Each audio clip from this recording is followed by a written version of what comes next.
Life is tough, it's a battlefield, filled with challenges and obstacles at every turn. But here's a thought. If life is a battlefield, then why aren't you fighting it like a true warrior? Instead of shrinking back, why not face life head on with unwavering determination and resilience? Warriors never give up, and neither should you. Embrace the struggles, for they mold you into a stronger version of yourself. Stand tall, face your fears, and march forward with courage. Fight the battles of life with unwavering strength and resilience. It's time to unleash the warrior within you and emerge victorious. Hello friends, कैसे हैं आप? जैसा मैंने आपसे वायदा किया था, आज फिर मैं एक और वॉरियर की कहानी लेकर आपके सामने आया हूँ। और जो मैं हमेशा बोलता हूँ ना, if life is like a battlefield then why we should fight it like a warrior. क्योंकि ज़िंदगी तो एक जंग की तरह है, और उसमें जब आप वॉरियर की तरह फाइट करते हैं तो जीत आपकी हमेशा होती है। तो वही आज एक वॉरियर की ऐसी कहानी है जो आप सुनेंगे तो ज़रूर इंस्पायर होंगे। और ये बड़ी रिसेंट कहानी है जो काफ़ी मीडिया में भी थी। ये कहानी है उमेश राव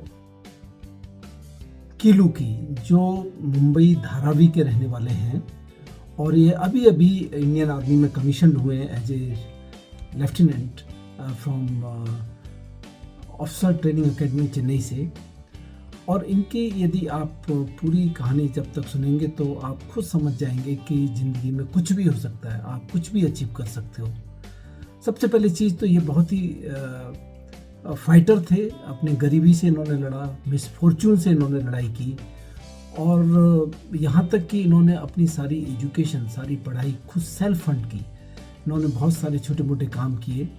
और इनके जो फादर थे वो एक पेंटर थे, जिनको 2013 में पैरालिसिस हो गया, और उनकी मृत्यु भी इनके एक दिन पहले, जब ये एकेडमी ज्वाइन करने वाले थे उससे एक दिन पहले उनकी मृत्यु हो गई थी।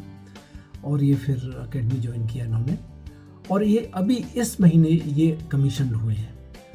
अब देखिए कि घर में इतनी सारी समस्याएं होने के बावजूद इन्होंने बहुत सारे ऑड काम किए, सेल्फ फंड किया अपना एजुकेशन, इन्होंने TCS में काम किया, इन्होंने बहुत सारे स्कॉलरशिप अर्न किए, और कुछ एनजीओ ने इनकी हेल्प की, जैसे टाटा ट्रस्ट, महालक्ष्मी ट्रस्ट, इन्होंने इनकी हेल्प की।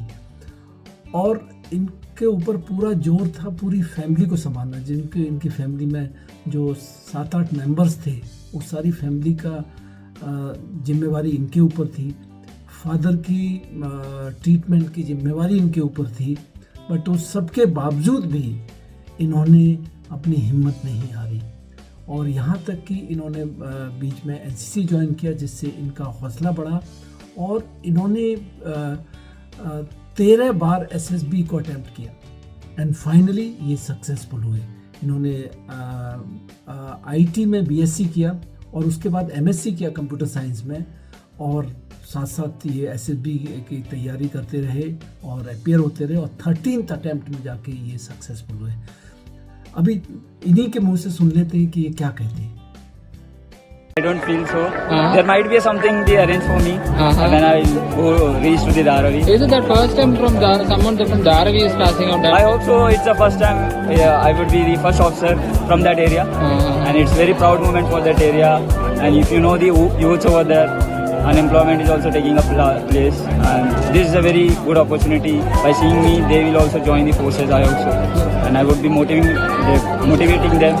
Also, lots of people have very financial crisis. Yes, there is a way. There is always a dream. You need to believe it, and you will achieve it. That's what I thought. You faced a lot of difficulties in going for getting education also. Yes, sir. I faced lots of problems for education, like. There was no financial support for my family also for studying my graduation and post-graduation.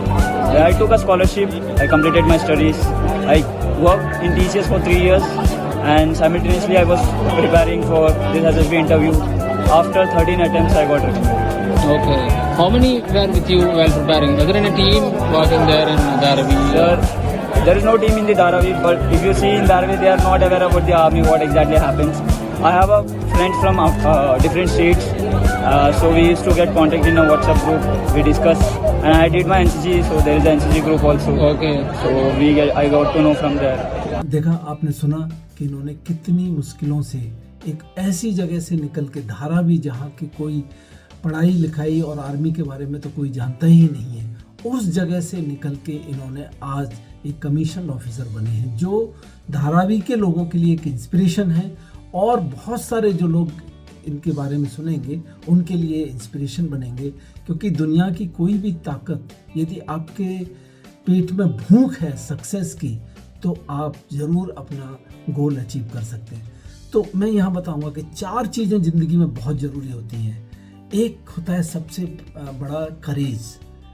करेज मतलब कि आपको against all odds और challenges आप action लेते रहें।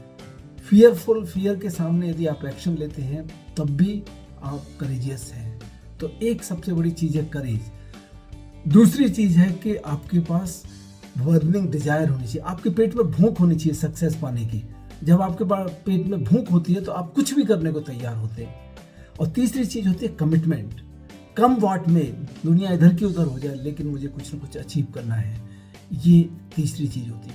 और चौथी चीज़ success होने के लिए होती है action taker, massive action taker.